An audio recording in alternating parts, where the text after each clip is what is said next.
I wouldn't feel secure and I wouldn't feel confident. So there's a little bit of mesh, but I mean, it's as if she's wearing a neon sign saying "Welcome to my production." Yeah. Isn't it? Well, everyone would look directly at your chest. What do you think Russell Brand makes of it? He loves it. Oh, yeah, I'm sure loves it. Yeah, loves it. Okay, what else are we looking at this week then? We're looking at bright coloured fashion. Let's look first of all at this woman with the wedding dresses, because this is the most peculiar story, I think, anyway. Oh, yes. I think it's the sort of thing a therapist could have an absolute field day with. This is a young lady, very pretty young lady. I think she comes from a wealthy family, and she's getting married, and she just cannot bear the idea of confining herself to just one dress. So she goes for not one, not two, not three, but 9 wedding dresses. And one of the papers obligingly told us how little time she spent in each. It was like, 17 minutes in this one, 32 minutes in this one, 14 minutes in this one.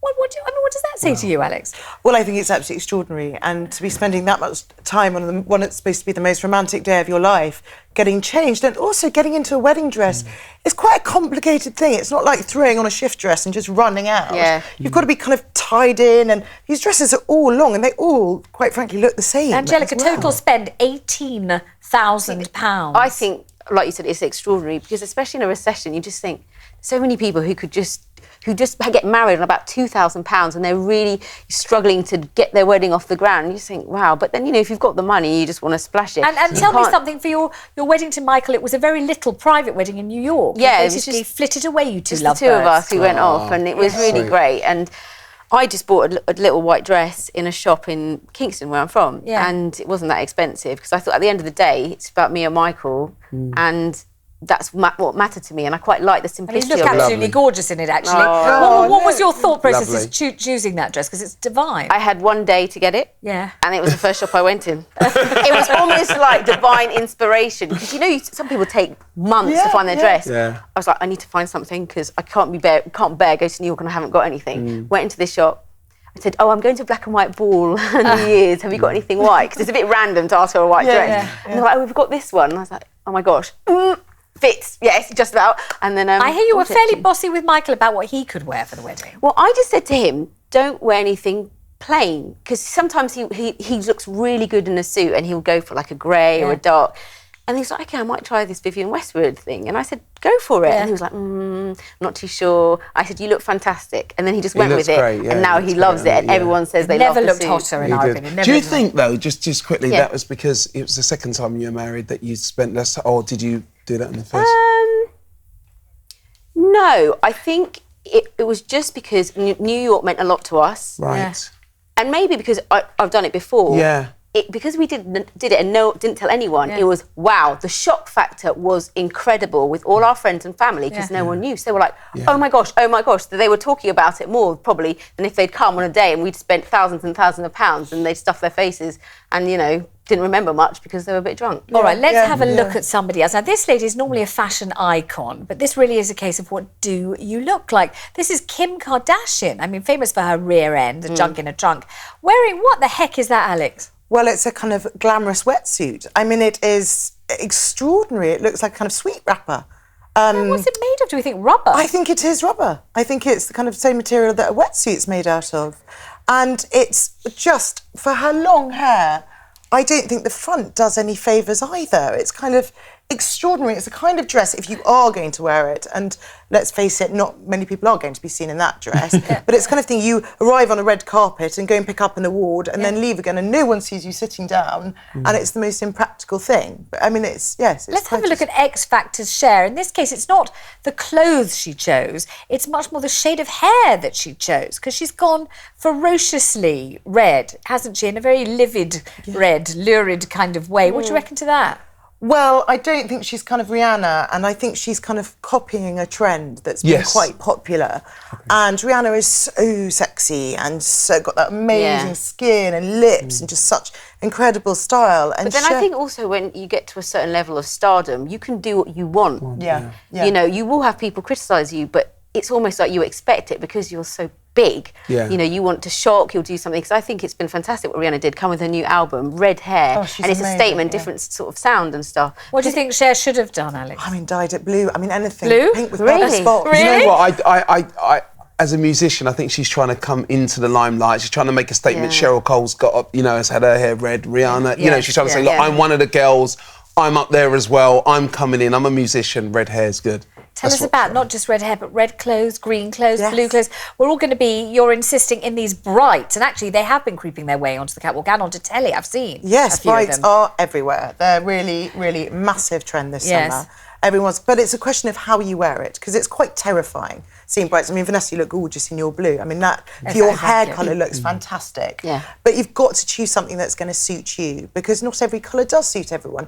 It's also quite an intimidating thing, suddenly like, oh my God, we've got to be wearing brights. Yeah. Where we should, with a bit of thought and a bit of confidence, you can really get it right. So if you've got very dark hair, like Angelica? Oranges, greens. I love bright colours. Fantastic. I love it. And if you're a natural born-again bottle blonde like me? The whole range of blues. And if you're a brunette like you? Reds look quite good. I mean, pinks can work on certain different shades. Yeah. And the verdict on lipstick is it's only one colour. It's all right as long as it's red. Yeah, red is back again. See, Bright red. I've never worn bright red out. Never I've worn it either. a couple of times when I've been away in New York, because no one can see me, but I haven't got... Oh my God. Well, I thought, red's in, I'm going to go and choose a red shade. So I went into a store and thought, this can't take long, I'll just slap a bit of lipstick on and leave.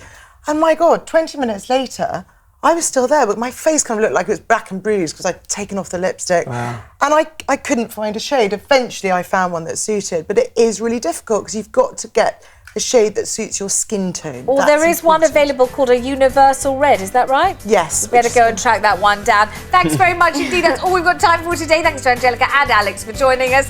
Coming up tomorrow, a wag who lived a champagne life until her footballer husband played away from home and betrayed her. Lizzie Cundy joins us on Life as a Footballer's Wife. We'll see you right here at 11. Lots of love. Thanks for watching. Bye-bye. Bye.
Tomorrow, a wag who lived a champagne lifestyle until her footballer husband played away from home. Lizzie Cundy tells us about life as a footballer's wife. And for men and women alike, February the 14th can be a day of dread. Well, we've some thrifty ways to woo your lover at home this Valentine's Day. We'll see you at 11 right here on 5.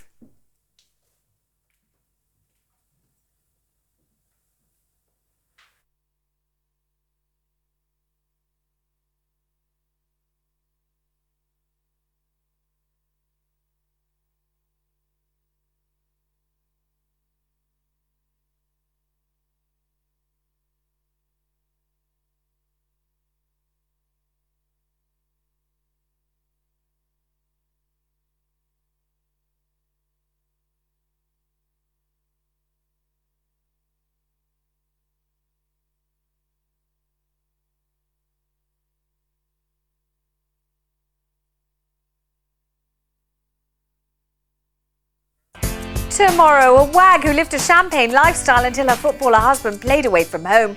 Lizzie Cundy tells us about life as a footballer's wife. And for men and women alike, February the 14th can be a day of dread. Well, we've some thrifty ways to woo your lover at home this Valentine's Day. We'll see you at 11.